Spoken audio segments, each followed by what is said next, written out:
Item ಯಾವುದೇ ಇರಲಿ try ಮಾಡಿ ಆಚಿ ಚಿಕನ್ ಮಸಾಲಾ. ಸರ್ಕಾರಿ ಆಸ್ತಿಯನ್ನ ರಕ್ಷಿಸಬೇಕಾದರೆ ಅದೇ ಆಸ್ತಿಯನ್ನ ನಕಲಿ ದಾಖಲೆಗಳ ಮೂಲಕ ಕಬಳಿಸಿದ ಭಾರಿ ಭ್ರಷ್ಟಾಚಾರ ಪ್ರಕರಣ ಬೆಳಕಿಗೆ ಬಂದಿದೆ.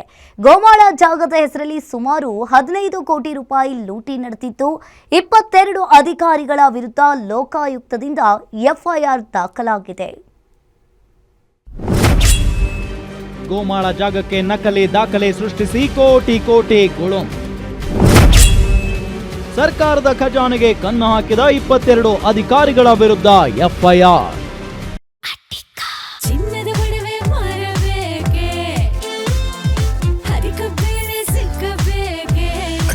Gold company.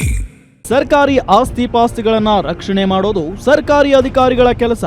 ಯಾರಾದ್ರೂ ಸರ್ಕಾರಿ ಆಸ್ತಿ ಕಬಳಿಕೆ ಮಾಡಿದ್ರೆ ಸ್ವಾಮಿ ನೋಡಿ ನಮ್ಮೂರಿನ ಗೋಮಾಳ ಕಬಳಿಸಿದ್ದಾರೆ ಅಂತ ತಹಶೀಲ್ದಾರ್ ಎಸಿ ಡಿಸಿಗೆ ಕಂಪ್ಲೇಂಟ್ ಮಾಡ್ತೇವೆ. ಆದರೆ ಅಂತಹ ಭೂಮಿಯನ್ನ ರಕ್ಷಣೆ ಮಾಡಬೇಕಾದ ಎಸಿ ತಹಶೀಲ್ದಾರ್ಗಳು ಸೇರಿದಂತೆ ಕಂದಾಯ ಅಧಿಕಾರಿಗಳೇ ಕೋಟಿ ಕೋಟಿ ಹಣ ಮಾಡುವುದಕ್ಕೆ ಸರ್ಕಾರಿ ಗೋಮಾಳಕ್ಕೆ ಸಂಬಂಧಪಟ್ಟಂತೆ ನಕಲಿ ದಾಖಲೆಗಳನ್ನ ಸೃಷ್ಟಿ ಮಾಡಿ ಬರೋಬ್ಬರಿ 15 ಕೋಟಿ ಕಬಳಿಸಿದ್ದಾರೆ. ಬೆಂಗಳೂರು ಗ್ರಾಮಾಂತರ ಜಿಲ್ಲೆಯ ದೇವನಹಳ್ಳಿ ತಾಲೂಕಿನ ಚನ್ನರಾಯಪಟ್ಟಣ ಹೋಬಳಿಗೆ ಸೇರಿದ ಹರಳೂರು ಗ್ರಾಮದ ಸುತ್ತಮುತ್ತಲ ಭೂಮಿಯನ್ನ ಕೆಐಎಡಿಬಿ ಭೂ ಸ್ವಾಧೀನಪಡಿಸಿಕೊಂಡಿತ್ತು. ಆ ವೇಳೆ ಸ್ವಾಧೀನಪಡಿಸಿಕೊಂಡ ರೈತರ ಭೂಮಿಗೆ ಪರಿಹಾರ ನೀಡಲು ಸರ್ಕಾರ ಅಧಿಸೂಚನೆ ಹೊರಡಿಸಿತ್ತು. ಅದೇ ವೇಳೆ ವಾಮ ಮಾರ್ಗದಲ್ಲಿ ಹಣ ಮಾಡಲು ಹೇಳಿದ ಅಂದಿನ ಎಸಿ ಸಿಎಸ್ ಮಂಜುನಾಥ್, ತಹಶೀಲ್ದಾರ್ಗಳಾದ ಶಿವರಾಜ್, ಅಜಿತ್ ರೈ ಸೇರಿದಂತೆ ಒಟ್ಟು 22 ಮಂದಿ ಸರ್ಕಾರಿ ಗೋಮಾಳವನ್ನ 7 ಜನರ ಹೆಸರಿಗೆ ಮಂಜೂರಾದಂತೆ ದಾಖಲೆಗಳನ್ನ ಸೃಷ್ಟಿಸಿ ಭೂ ಪರಿಹಾರ ಪಡೆದುಕೊಂಡಿದ್ದಾರೆ. ಈ ಸಂಬಂಧ ಲೋಕಾಯುಕ್ತ ಎಸ್ಪಿ ಬದ್ರಿನಾಥ್ ಸಲ್ಲಿಸಿದ ವರದಿ ಆಧಾರದ ಮೇಲೆ 22 ಅಧಿಕಾರಿಗಳ ವಿರುದ್ಧ ಎಫ್ಐಆರ್ ದಾಖಲಾಗಿದೆ. ಕಂಪ್ಯೂಟರ್ ಇಲ್ಲದ ಕಾಲದ ದಾಖಲೆ ಸೃಷ್ಟಿಸಿ ಸಿಕ್ಕಿಬಿದ್ದ ಅಧಿಕಾರಿಗಳು. ಹುಟ್ಟಿಯೇ ಇಲ್ಲದ ವ್ಯಕ್ತಿಗಳ ಹೆಸರಲ್ಲೂ ದಾಖಲೆಗಳನ್ನ ಸೃಷ್ಟಿಸಿದ್ದ ಕಿರಾತಕರು.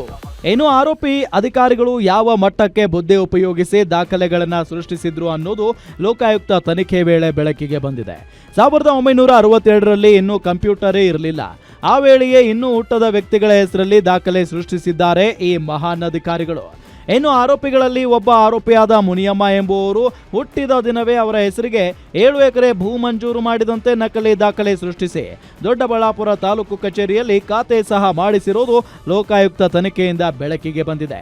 ಸದ್ಯ ಎಫ್ಐಆರ್ ದಾಖಲಿಸಿಕೊಂಡಿರುವ ಅಧಿಕಾರಿಗಳು ಮುಂದಿನ ಕಾನೂನು ಕ್ರಮಕ್ಕೆ ಸಜ್ಜಾಗಿದ್ದಾರೆ.